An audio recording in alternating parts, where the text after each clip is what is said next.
This is my mom, Susan Didas, and she's in the dominant groups of race, physical ability, sexual identity, and religion, and has felt prejudice in the groups of gender and age. So, Mom, can you explain some unearned advantages of being in the dominant group of race? Well, I never had to fight prejudice. I was always able to get into a class or have a job without having to compete with. Is there a specific story of applying for a job that you remember where you didn't have to fight that prejudice? No, there weren't many black people where I grew up. All right. So, where did you feel some of these unearned advantages in your physical ability? I was always able to do anything, never had any issues. All right, and you used to work with a lot of disabled people. How did that change your view on the prejudice? I appreciated how hard it was for them to get a job, how hard it was for them to get on a bus and take a bus anywhere, just to do anything in life, to get a house. All right, that's perfect. And how have you seen some of these unearned advantages in sexual identity?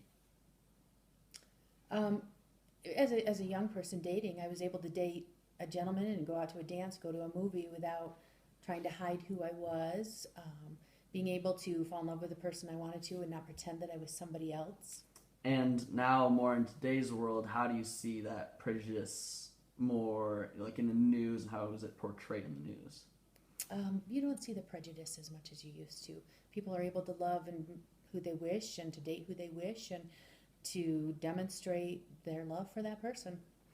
All right, now I'm going to move over to some of the topics that you felt more prejudiced to, like your gender. How have you felt, like, as a female, that the males have unearned advantages? And explain some stories. Men tend to get the managerial spots or the higher CEO spots. They tend to make more money. A case I experienced personally was as a coordinator of the case management program. I worked at a mental health center. I was the coordinator. A gentleman was losing his job in one of the group homes, and they were making a spot for him, and I was told that I would lose my spot as the coordinator, and he would get that. I was being demoted, basically, not in pay, but just in title, because he was a man, he needed the title, he needed the money, and I had a husband to support me. All right, that's perfect. And how have you seen, being in the older group of with an age that now you're past 50, how have you seen the age kind of, the prejudice against age? Well, people treat you like you can't do as much. I think it's harder to get a job. It would be much harder for me to get a job back in the social work or case management field that I used to. I think people think I'm less able to do that job.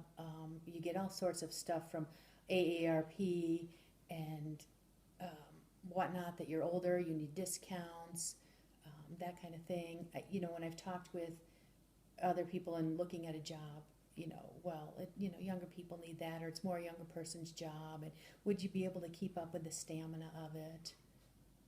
All right, and have you seen any areas where being both female and older that you felt like even more prejudice than, or is it just single cases?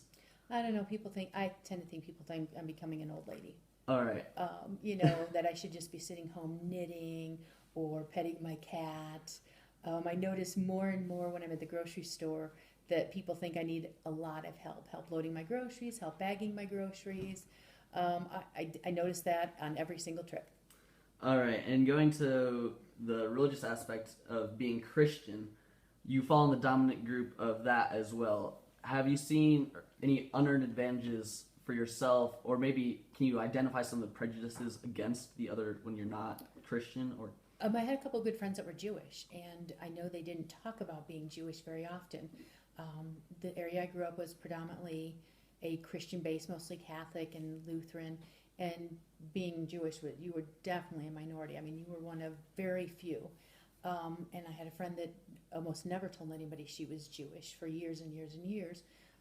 Didn't want to be identified as that in public, though she did with us as friends. She was very proud of her heritage and her religion and tried to teach us about it, but she was afraid that it would be held against her. Later on, when we went to college and graduated after that, she was able to take more pride in it and share it with more people, that she was Jewish and she shouldn't have been stigmatized or stereotyped in going into the financial field because of her religion. all right, that'll conclude this interview. Thank you for participating. You're welcome.